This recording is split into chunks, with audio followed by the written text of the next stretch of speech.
Famed Philly swim coach Jim Ellis has been timing swimmers for decades. I wanted to make a difference in the world.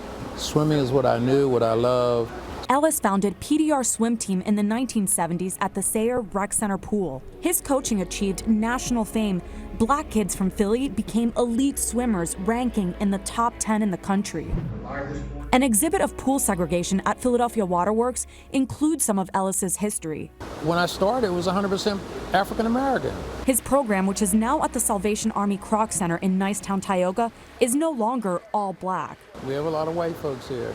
We have a lot of Hispanics here. We have Asians here. There aren't any city-run indoor pools left, and that, he says, is part of the reason why more city youth of color aren't involved in swimming. Family can say, well, every Friday and Saturday we're going swimming at a pool that they know they'll enjoy being at. I think that makes a big difference. The lack of access goes back to the Jim Crow era. Zinzi Harley is a curator at Philadelphia's African American Museum. When it came to pools, the same was very true when it came to the black community.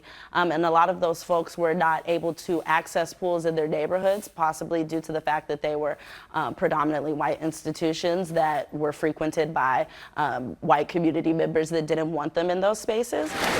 To this day, swimming is a predominantly white sport. Harley says that even once pools were racially integrated, other barriers existed. Because of the lack of opportunity to learn how to do things like swim, there was no reason to go to the pool if you couldn't swim.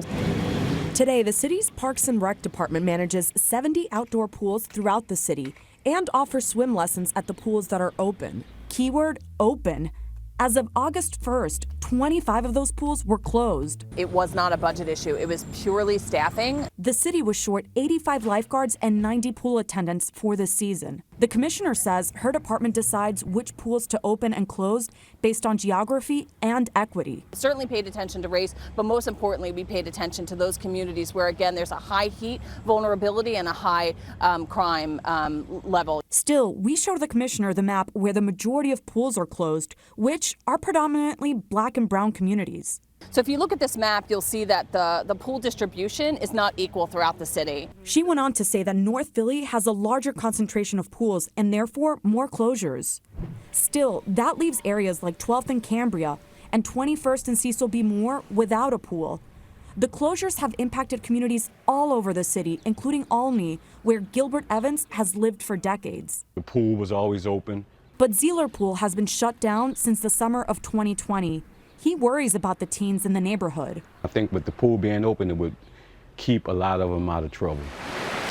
Keeping youth away from crime and gangs was one of Jim Ellis's goals when he first started his swim program. Then it became a pipeline of not just elite swimmers, but city lifeguards. 70s, the 80s, and 90s, we were turning out kids that wanted to be lifeguards because they swam all year round.